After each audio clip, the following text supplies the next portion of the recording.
साथियों नमस्कार, हमारे चैनल में आपका स्वागत है। मैं हूं रामचंद्र मौर्य। प्रधानमंत्री नरेंद्र मोदी अनेक बार कह चुके हैं 2047 तक भारत को विकसित राष्ट्र बनाने की बात। अभी पिछले दिनों 15 अगस्त को भी लाल किला के प्राचीर से उन्होंने 22 सालों में विकसित राष्ट्र बनाने की बात कही है। तो आज हम इसी की पड़ताल करेंगे। क्या प्रधानमंत्री नरेंद्र मोदी या इनके बाद कोई प्रधानमंत्री आता है तो वह अगले 22 वर्षों में भारत को विकसित राष्ट्र बना देगा? विकसित राष्ट्र की क्या शर्तें हैं? कितनी जीडीपी होनी चाहिए? कितना प्रति व्यक्ति आय होनी चाहिए?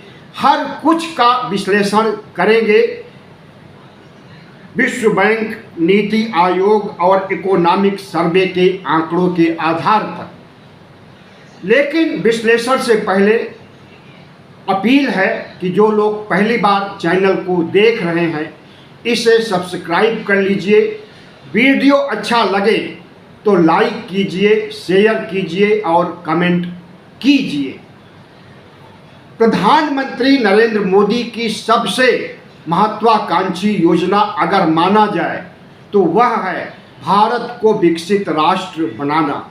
इसके पहले 2019 में उन्होंने कहा था कि हम अपनी इकोनॉमी को 2022 तक $5 ट्रिलियन कर देंगे।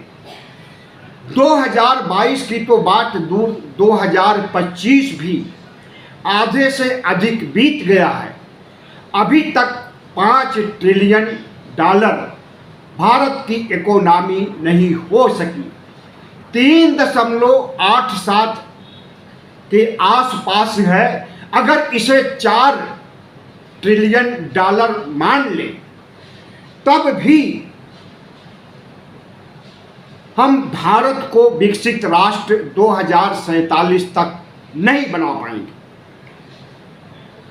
$30 ट्रिलियन की अर्थव्यवस्था होनी चाहिए 2047 तक। $30 ट्रिलियन का मतलब हुआ, अगर रुपए में कन्वर्ट किया जाए तो 2520 लाख करोड़ रुपए जीडीपी होनी चाहिए। लेकिन क्या इतनी जीडीपी अगले 22 सालों में हो जाएगी? अभी हमारे देश की जीडीपी क्या है? 2005 में अगर हम $4 ट्रिलियन मान लेते हैं, हालांकि है नहीं, तो अगर इसे रुपए में कन्वर्ट करें तो 336 लाख करोड़ रुपए होते। जाहिर है कि जीडीपी को हमें 8 गुना बढ़ाना है। इसी तरह से प्रति व्यक्ति आय 2047 तक $18,000 प्रति व्यक्ति होनी चाहिए, तब भारत विकसित राष्ट्र बनेगा। और अभी हमारी प्रति व्यक्ति आय कितना है आप समझ सकते हैं। $2,500 प्रति व्यक्ति आय है, जिसे अगर रुपए में कन्वर्ट करें तो 2 लाख रुपए सालाना आमदनी है। इसे बढ़ाना होगा लगभग 8 गुना। तो क्या 8 गुना हमारी जीडीपी, हमारा प्रति व्यक्ति आय बढ़ पाएगा? बहुत मुश्किल है। मुश्किल ही नहीं, असंभव है। अगर हम पिछले 20 सालों का देखें तो पिछले 20 सालों में, या यूं कहें कि मनमोहन सिंह सरकार के समय हमारी जीडीपी 8.5% तक थी और वह घट करके इन 11 वर्षों में 6.5% हो गई है। तो 13-14 से हम जीडीपी बढ़ने के बजाय घटने की दिशा में आगे बढ़ रहे, 8.5% से 6.5 पर चले आए हैं। तो कैसे माना जाए कि हम अपनी जीडीपी 8 गुना बढ़ा सकते हैं 2047 तक। इसी तरह से प्रति व्यक्ति आय में 8 गुना बढ़ोतरी कैसे हो सकती है? जब जीडीपी नहीं बढ़ेगी तो प्रति व्यक्ति आय भी नहीं बढ़ेगी, प्रति व्यक्ति आय नहीं बढ़ेगी और जीडीपी दोनों नहीं बढ़ेगी तो भारत जहां है वहीं खड़ा रहेगा। विकसित राष्ट्र बनने का सपना ही रह जाएगा। भारत में संसाधनों की कमी नहीं है, मैन पावर की भी कमी नहीं है। बेरोजगारी पिछले 45 सालों में बढ़ी है। स्टार्टअप शुरू नहीं हो पा रहे हैं और जो स्टार्टअप शुरू हुए हैं वे बंद हो रहे हैं। तो कैसे माना जाए कि हमारा देश तरक्की कर रहा है? आंकड़ों के लिहाज से अभी हमारी जो जीडीपी है या प्रति व्यक्ति आय है, प्रति व्यक्ति आय को तो अगर जोड़ा गया होता तो हम तीसरी इकोनॉमी नहीं होते। प्रति व्यक्ति आय के मामले में जापान, जिसे हमने पीछे छोड़ा है जीडीपी के मामले में, जापान हमसे प्रति व्यक्ति आय में कई गुना ज़्यादा है, लेकिन जीडीपी में 1 पॉइंट कम है, इसलिए हम चौथी इकोनॉमी बन गए। चौथी इकोनॉमी तो जरूर बन गए हैं विश्व की, लेकिन हमारे देश में रहन सहन का स्तर कैसा है, शिक्षा का स्तर कैसा है, जन सुविधाएं कैसी है, महंगाई कितनी है, शिक्षा पर खर्च कितना है, स्वास्थ्य पर खर्च कितना है, इससे आप अच्छी तरह भुगत रहे हैं। भारत में प्रगति हो सकती है, लेकिन उसके लिए महत्वाकांक्षी योजनाओं को ईमानदारी से लागू करना होगा, फिजूल खर्ची को रोकना होगा, बेरोजगारी को घटाना होगा, लोगों को रोजगार मुहैया कराना होगा और औद्योगिकरण की दिशा में आगे बढ़ना होगा। हम मानते हैं कि फार्मा के क्षेत्र में हमारा देश कई देशों के मुकाबले अग्रणी है। इसी तरह से मोबाइल बनाने नहीं बल्कि मोबाइल की असेंबलिंग करने के मामले में हमारा देश आगे है। लेकिन जो हम निर्यात कर रहे हैं, अगर अमेरिका जैसा देश उस पर 49% टैरिफ लगा रहा है, तो क्या हम अमेरिका को अपने प्रोडक्ट भेज सकते हैं पहले की तरह? और जो आमदनी हमें अमेरिका से हुआ करती है, वह आमदनी अगर रुक जाती है, रुक ही गई है, तो कैसे हमारी इकोनॉमिक ग्रोथ बढ़ेगी, कैसे प्रति व्यक्ति आय बढ़ेगी, और वह भी 8 गुना, समझ से बाहर है। प्रधानमंत्री नरेंद्र मोदी 2014 में जब पहली बार प्रधानमंत्री बने थे, तो उसके पहले चुनाव प्रचार में उन्होंने जितने वादे किए वह वादे जुमले बन गए। काला धन वापस लाएंगे, हर व्यक्ति के खाते में 15-15, 20-20 लाख रुपए तो यूं ही दे देंगे, एक जुमला बन गया। अमित शाह ने खुद इसे कहा कि अरे वह तो प्रधानमंत्री ने जुमला बोला था चुनाव जीतने के लिए। इसी तरह से हर साल 2 करोड़ नौकरियां, वह भी जुमला हो गया। किसानों की आय दोगुनी। आज पता है आपको कि किसानों की आय कितनी है? आज की तिथि में किसानों की आय 27 रुपये प्रतिदिन है। और खर्च कितना होगा किसानों का? 27 रुपये में तो सिर्फ सब्जी खरीदी जा सकती है आज के समय में, और वह भी अगर परिवार में 3-4 लोग से ज़्यादा हैं तो 27 रुपये की सब्जी में भी नहीं हो पाएगा। तो किसानों की आय दोगुनी होने के बजाय दोगुनी घट गई। किसान आंदोलन करने के लिए विवश हो गए क्योंकि उनके खेत खलिहान को छीन करके अडानी के हवाले करने का कृषि कानून 3 काले कानून लाया गया था।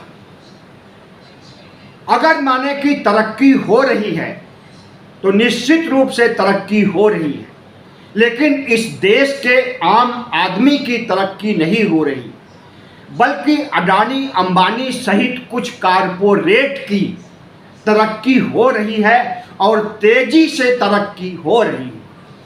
कोरोना काल में भी अडानी की तरक्की हो रही थी और अभी भी हो रही है। कभी अडानी देश के सबसे बड़े पूंजीपति बन जाते हैं, कभी अंबानी बन जाते हैं। दोनों में होड़ लगी हुई है और इन दोनों को आगे बढ़ाने में, वैश्विक स्तर तक इनका बिजनेस बढ़ाने में अगर किसी का हाथ है तो नरेंद्र मोदी का है, क्योंकि इन्हीं के विमान से चुनाव प्रचार करते थे 2014 में और इन्हीं के पैसों से चुनाव जीतते थे। तो इन्हें तो आगे बढ़ाना ही होगा, देश भाड़ में जाए।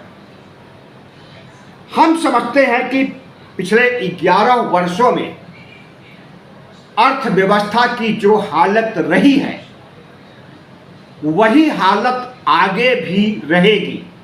जब तक नरेंद्र मोदी इस देश के प्रधानमंत्री रहेंगे तब तक हमारी प्रति व्यक्ति आय और जीडीपी आगे बढ़े, 8 गुना आगे बढ़े, ग्रोथ बढ़े, संभव नहीं है, क्योंकि इकोनॉमी का एक बड़ा हिस्सा अडानी अंबानी जैसे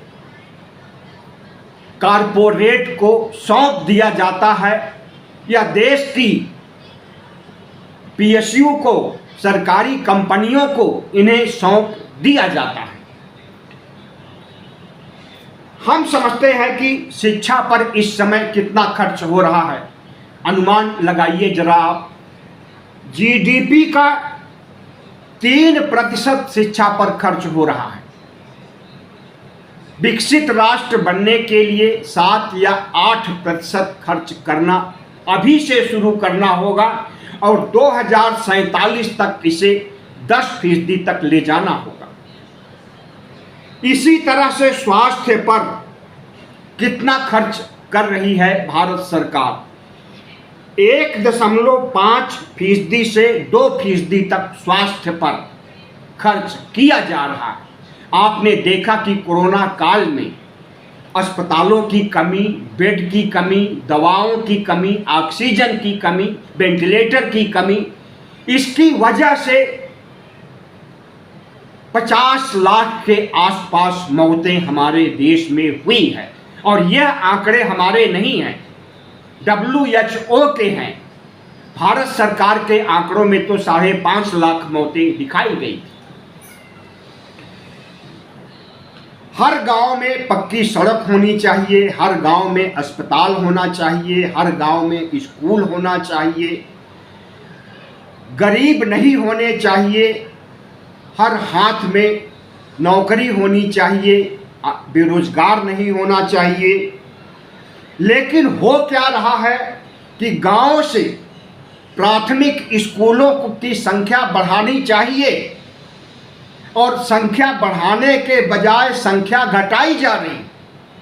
अकेले उत्तर प्रदेश में पिछले दिनों 5000 प्राइमरी स्कूलों को बंद किया गया।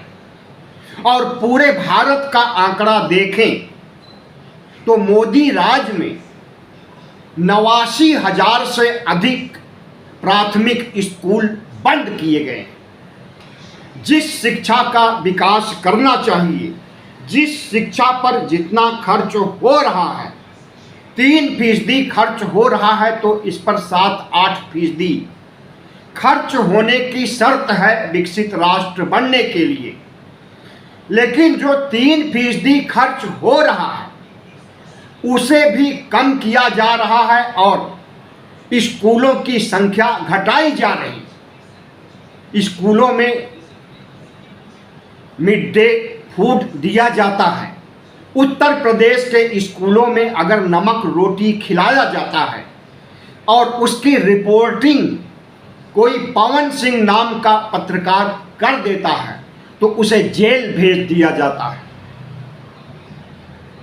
तो हमारे देश में जिस तरह से आर्थिक संसाधनों का सदुपयोग की तो बात दूर, दुरुपयोग हो रहा है। जिस तरह से पैसे की फिजूल खर्ची हो रही है, मंदिर बनाने पर, कॉरिडोर बनाने पर और तमाम तरह के धार्मिक पाखंड आयोजित करने पर पैसे खर्च करने के लिए अकूत पैसे हैं, लेकिन प्राइमरी के शिक्षकों को वेतन देने के लिए हमारे सरकार के पास पैसे नहीं हैं। इसलिए स्कूल ही बंद कर दीजिए या जो स्कूल हैं उन्हें मर्ज कर दीजिए। जो कुछ हो रहा है स्वास्थ्य के मामले में, शिक्षा के मामले में, आरएसएस के इशारे पर हो रहा है। आरएसएस चाहता है कि ओबीसी, एससी, एसटी के बच्चे गंवार रहें, अनपढ़ रहें। अगर वह पढ़ लिख जाएंगे तो नौकरी मांगेंगे, नौकरी दे नहीं पाएंगे। पढ़ लिख जाएंगे तो उनकी आंखें खुल जाएगी और वह अंधविश्वास पाखंड को अपनाने से दूर हो जाएंगे। वैज्ञानिक सोच विकसित हो जाएगी और फिर आरएसएस का एजेंडा लागू नहीं हो पाएगा। इसलिए आरएसएस के इशारे पर अगर शिक्षा का भगवाकरण कर दिया जाएगा, इतिहास की किताबों का भगवाकरण कर दिया जाएगा, विश्वविद्यालयों की संख्या नहीं बढ़ाई जाएगी, प्राइमरी स्कूलों की संख्या घटा दी जाएगी, तो कैसे शिक्षित होगा इंडिया?